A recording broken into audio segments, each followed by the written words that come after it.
Good morning, everyone. The last class we started a new system. There's a respiratory system. In that, so we learned about the mechanism or mechanics of respiration. That is how the inspiration and expiration is taking place. The next topic is the pressure changes in the thoracic cage. Okay, the pressures of thoracic cage. The thoracic cage, we can see the two types of pressures. Okay, so one is the intrapleural pressure and another one is intra-alveolar pressure. Okay, so intrapleural pressure and intra-alveolar pressure, also call it as intrapulmonary pressure.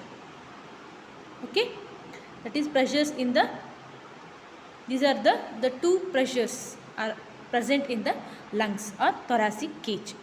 The intrapleural pressure or intrathoracic pressure, so which is the pressure which is present between the two pleura. The pleura, you know, the outer covering of the lungs. So there are parietal pleura and visceral pleura. Between these two pleura, there is a liquid is present or a fluid is present. Okay. So the pressure between these two layers, we call it as intrapleural pressure. Okay, intrapleural pressure. At the beginning of inspiration, so inspiration, what will happen? In the, if you check in the pleural cavity, it is a negative pressure, so minus 3 mmHg. So in the lungs, so after expiration, there is a negative pressure is remaining. Okay, so that is normal, so negative pressure. But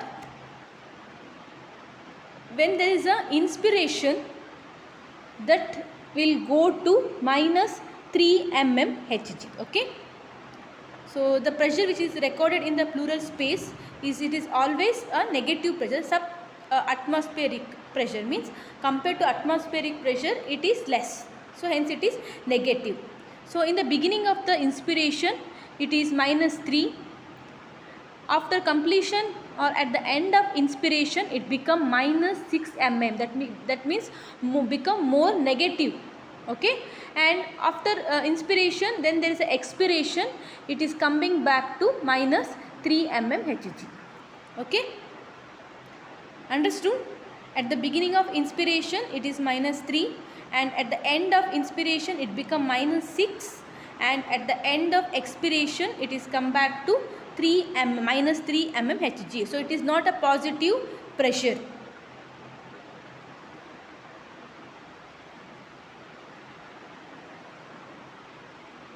Clear? So we will see in the diagram. So intrapleural pressure, so this is minus 4, minus 6, minus 8, minus 2, 0. So above 0 it is a positive pressure. Okay. So now this is inspiration phase, this is expiration phase. Okay. Next, during inspiration, so from minus 3, so this is minus 3, so from minus 3, so it will become minus 6. Okay, so at the at the end of inspiration, this is the end of the inspiration, it become minus 6. Then after inspiration, then there is expiration, it is go back to minus 3. Okay, so that is intrapleural pressure. Next comes the significance of a negative intrapleural pressure. So it is always negative. That means subatmospheric level. Okay, it prevents the collapsing of alveoli because of the negative wave. So it will prevent the collapsing tendency of the alveoli. Okay, it reduces the collapsing tendency of the alveoli. Also prevent the collapse of small airways. Okay, so during expiration, so whatever the lungs, there is a recoiling of lungs is taking place. Okay, so recoiling, during recoiling of the alveoli or the lungs, so that time a small airways will get collapse. Okay, so because of this negative pressure, so it will prevent the collapsing of alveoli and small airways. So helps in a venous return. Okay, it increases the venous return through a respiratory pump. So venous return, you know. So through a respiratory pump, because a negative pressure acts as a suction pump that pull the venous blood from lower part of the body towards the heart against gravity. So just remember, so it will helps in venous return through a respiratory pump. We call it respiratory pump.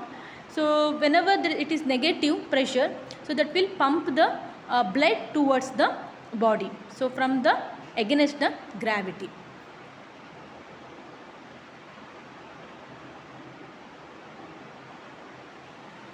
Okay, so these are the significance of negative intrapleural pressure. Next is the intra-alveolar pressure or intrapulmonary pressure. So these are the pressure that exit in the alveoli of lungs. Okay, alveoli of lungs. So when you record this pressure at the beginning of inspiration or during inspiration, it is minus 1 mmHg. It is more negative. So if it is negative, so then only the air will enter the lungs. Okay. So during inspiration it is minus 1 mmHg. During expiration it become plus 1 mmHg. So because of this is plus 1 means it is more than the atmospheric pressure. So air from the lungs will escape into the atmosphere. Okay, so whenever it is lower than the atmosphere, so then the air will enter the alveoli. So during inspiration it is minus 1 and expiration it is plus 1. Okay, so at the end of inspiration and expiration it will become equal to 760 mmHg, that is atmospheric pressure. So then there is no air will move inside or outside the whenever it become equal to atmospheric pressure.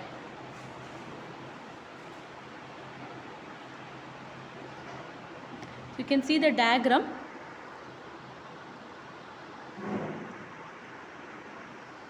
So this is intrapulmonary pressure. So during inspiration, okay, so this divide inspiration and expiration. During inspiration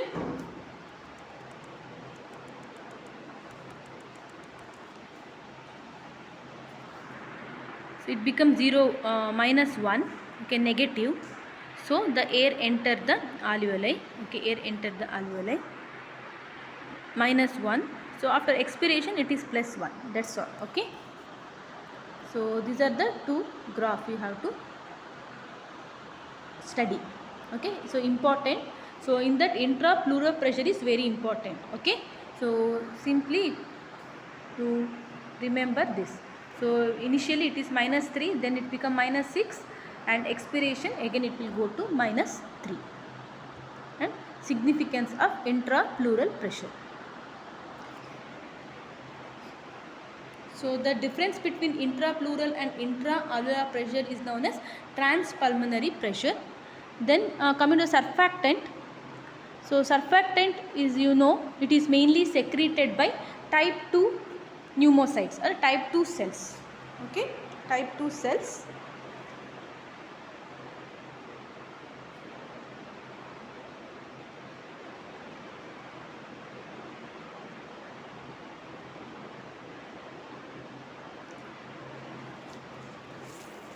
It is a surface lowering agent. Okay, it is a surface tension lowering agent. It forms an interface, okay, interface between the fluid present in the alveoli and the air in the alveoli. So that means, so as I told, this is a alveoli. Okay, so here, so air will enter here, so that time there is a collapsing of lung tissue will taking place. Okay, so when the air enter, so for suppose for example, if you blow the balloon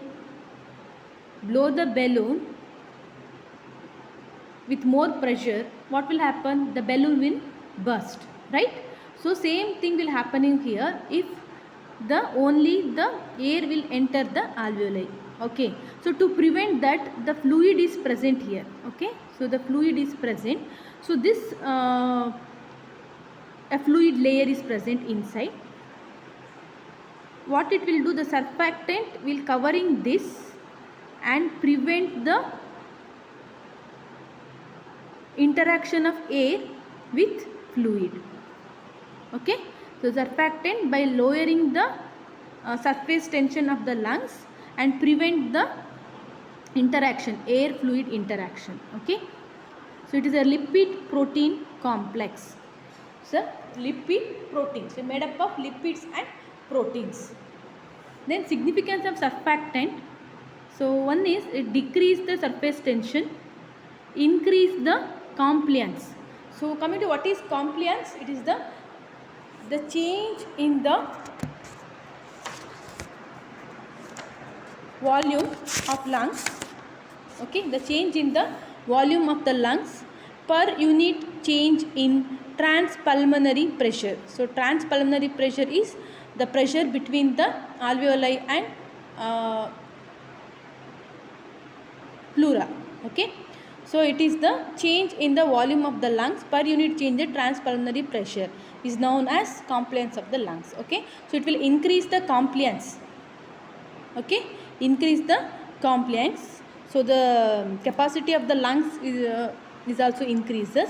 Helps to give the stability of the alveoli of unequal size, prevent the collapsing of alveoli during expiration. So as I told, so during expiration what will happen, it is coming back to virginal phase. That means recoiling of the lungs is taking place.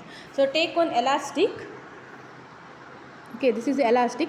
If you stretch the elastic, so it will expand like this. Then if you leave, so it will coming back to its original, right? So that time, so same is happening in the alveoli. So when you blow the air into the alveoli, when you blow the air into the in the balloon. Okay, so if you leave the balloon, so the air will escape. So that time, so all the balloon, the size, so there is a size will be decreases, right? So same thing happens. So it will prevent the collapsing during expiration. So bursting of alveoli during inspiration, keep the alveoli dry. Okay, so these are the significance of surfactant.